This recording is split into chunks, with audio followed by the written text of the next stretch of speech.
देखिए, ये भारतीय जनता पार्टी और आरएसएस के निकम्मे निठल्ले नेताओं को मुंह में कालिक पोतकर चुल्लू भर पानी में डूब मरना चाहिए। जो आदमी भारतीय जनता पार्टी आरएसएस का कार्यकर्ता होगा उसे ही सेंसर बोर्ड का चेयरमैन बनाया जाता है।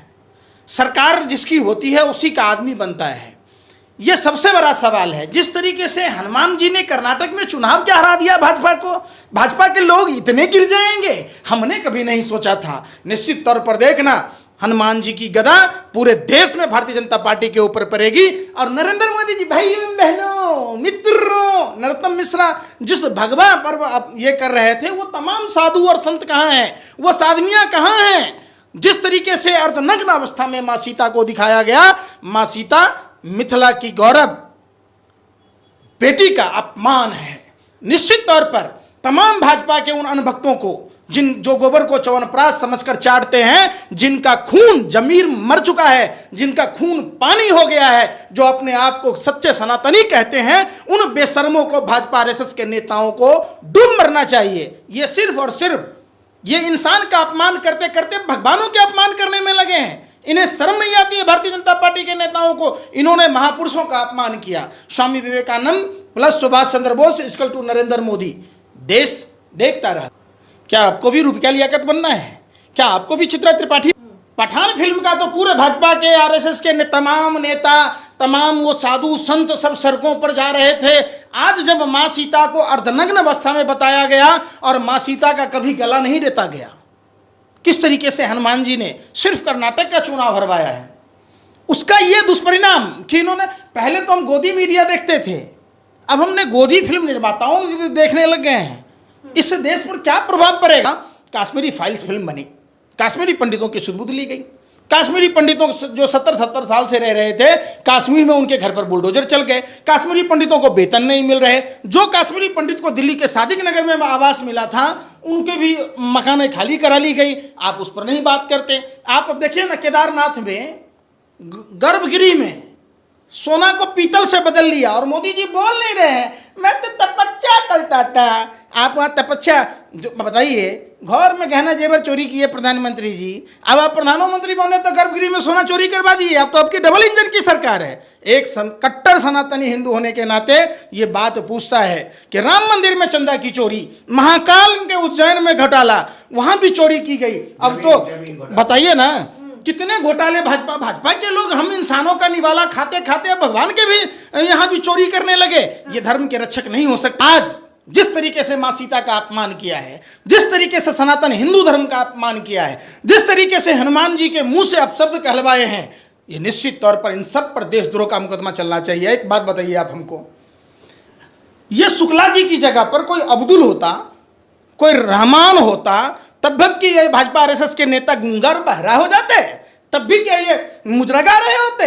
इनको शर्म नहीं है इन बेशर्मों को? अगर कोई डायरेक्टर मुसलमान होता या कोई उसमें एक्टर मुसलमान होता, एक्ट्रेस मुसलमान होती, तो क्या ये भाजपा के नेता नंगा नाच रहे होते? बताइए। अरे चप्पल उतार के लिख रहे थे, अब माँ सीता को अर्धनग्न बता दिया और माँ सीता का गला रेतवा दिया है, हनुमान जी के मुंह से अपशब्द कहवा दिया। ऐसे देशद्रोहियों पर भारतीय जनता पार्टी को जवाब देना होगा। सत्य सनातन हिंदू धर्म का अपमान। महाराष्ट्र में भी भाजपा की सरकार है और वहां जो शिंदे साहब कहते हैं हम कट्टर हिंदू हैं, देवेंद्र फडणवीस कट्टर हिंदू हैं। अरे जो सनातन हिंदू हैं उनको फर्क पड़ा है, जो कालनेमी के वंशज हैं, जो रावण के वंशज हैं, उनको कोई फर्क नहीं पड़ेगा।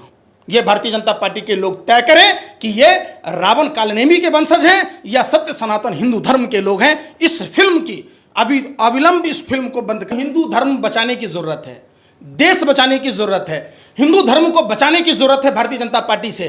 भारतीय जनता पार्टी के लोगों ने अब तक 9 साल में हम हिंदुओं का जितना शोषण किया, हम 80 करोड़ 100 करोड़ हिंदू परिवार, 100 करोड़ हिंदू में 143 करोड़ में 400 का सिलेंडर, महंगा सिलेंडर लेते हैं 1200 में। हम हिंदू परिवार के युवाओं को रोजगार नहीं मिल रहा। हम देखिए, आप हिंदू बेटियां, हिंदू प्रधानमंत्री के रहते हुए उसको इंसाफ नहीं मिला। पास्को एक्ट में क्लीन चिट दे दी गई। आपने देखा होगा हिंदू किसान को मुआवजा नहीं मिलता है। हमने पिपली में देखा, सारे हिंदू किसान थे। कौन थे वो? सारे हिंदू खतरे में है। तो निश्चित तौर पर मोदी सरकार में कहाँ है बाबा बागेश्वर? पर्ची क्यों ना निकाल रहा है इस फिल्म के नाम से? ये सब ढोंग भांग धतूरा वाला खेल खेल रहे हैं। ये सब भाजपा प्रायोजित ये खेल है। अगर बाबा बागेश्वर ने माँ का दूध पिया तो इस फिल्म का विरोध दरबार लगा देंगे। अरे भाई दरबार लगा देंगे। अपने कुआं में गिर गया, कितनी बदतमीजी से गाली दे रहा। ऐसा बदतमीज साधु संत हो सकता है क्या? जिस आदमी के माँ सीता के अपमान पर खून न खौला हो, जिस आदमी का, जिस बालाजी के नाम पर ये दरबार लगाते हैं, बागेश्वर बाबा को खुली चुनौती है। बाबा बागेश्वर शर्म करो। जिस बालाजी के नाम पर दरबार लगाते हो, उस बालाजी का अपमान भारतीय जनता पार्टी की सरकार में हुआ, डबल इंजन की सरकार में हुआ, और भारतीय जनता पार्टी का करीबी ही सेंसर बोर्ड में चेयरमैन है।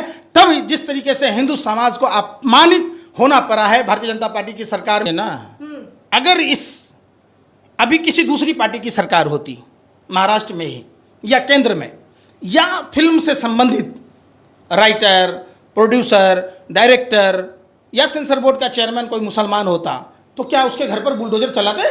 शर्म आनी चाहिए शिवराज सिंह जैसे लोगों को, शर्म आनी चाहिए देवेंद्र फडणवीस को, एकनाथ शिंदे को। इन भाजपा नेताओं को आदि पुरुष के प्रसारण के बाद सत्ता में बना रहने का कोई अधिकार नहीं है। जागो हिंदुओं, जागो। अगर हिंदू धर्म बचाना है तो भाजपा को भगाना है। उसमें कितनी हिंदू महिलाएं हैं बता दो आप? हिंदू पहलवान बेटियों को इंसाफ क्यों ना मिला? आप पुलिस बल के दबाव पर, आप पैसों के खरीद फरोख्त पर कह रहे थे ना नार्को टेस्ट कराने की बात। मैं कहता हूं जिस लड़की ने बयान बदला है, जिसके चाचा ने बयान दिया है, उसका नार्को टेस्ट करा कर देख लो, निश्चित तौर पर खरीद फरोख्त सामने नजर आ जाएगी। क्यों नहीं कराया जा रहा? क्यों नहीं एफआईआर दर्ज कराए गए? क्यों नहीं पहलवान बेटियों को बैठने दिया गया? मतलब साफ है कि इतनी लंबी अवधि के बीच में ये सारे प्रकरण को आजमाए गए, ब्रजभूषण शरण सिंह को बचाया गया, जिसने हत्यारा होने का खुद सबूत दिया ललन टॉप पर, जिसने पूरा परिवार कुनबा ब्रजभूषण शरण सिंह का, कर्णभूषण भी WFI में, उसका दामाद विशाल सिंह भी बिहार कुश्ती संघ से, उसका साला भी वहीं से। तो आप बताओ ना, पूरा परिवार उस गुजरात फाइल्स कब बनेगा? 45,000 से अधिक महिलाएं गायब हैं। ब्रजभूषण शरण सिंह के बातों से ये बात पता चल गया कि मैं मुंह खोलूंगा भूचाल आ जाएगा। तो भाजपा की पूरी मंडली इस बात में थी कि अगर ब्रजभूषण शरण सिंह की जान हुई और लड़कियों ने बयान नहीं बदले, केस अगर वो ये नहीं आंदोलन हुआ, तो पूरी भारतीय जनता पार्टी में 100 से 200 नेता फंसने के आसार थे। कि जो 11 लाख साधु संतों को ला रहा था, आज क्या माँ सीता के गला काटने जैसी सीन, अर्धनग्न अवस्था हनुमान जी के द्वारा आप सब, तो क्या उनके अंदर का जमीर मर गया? क्या भाजपा आरएसएस के लोग इतने नीच हो गए? पठान में एक बात बताओ, रविवार को भूरा, सोमवार को सफेद, मंगलवार को लाल, बुधवार को हरा, बृहस्पतिवार को पीला, शनिवार को नीला काला, तो हम कौन सा कलर का बनियान पहनेंगे? हम कौन सा कलर का अंडरवियर पहनेंगे? ये डिसीजन बीजेपी के लोग नहीं करेंगे ना। आप बताओ ना कि माँ सीता का अपमान है या नहीं है? मैंने महर्षि वाल्मीकि की रामायण पढ़ी है, मैंने सूरदास की रामायण पढ़ी है, मैंने राम गोस्वामी तुलसीदास की पढ़ी है। कहीं माँ सीता का गला काटते नहीं दिखाया गया, कहीं हनुमान जी को अपशब्द कहते नहीं दिखाया गया। यह सरासर सत्य सनातन हिंदू धर्म का अपमान है, नहीं सहेगा।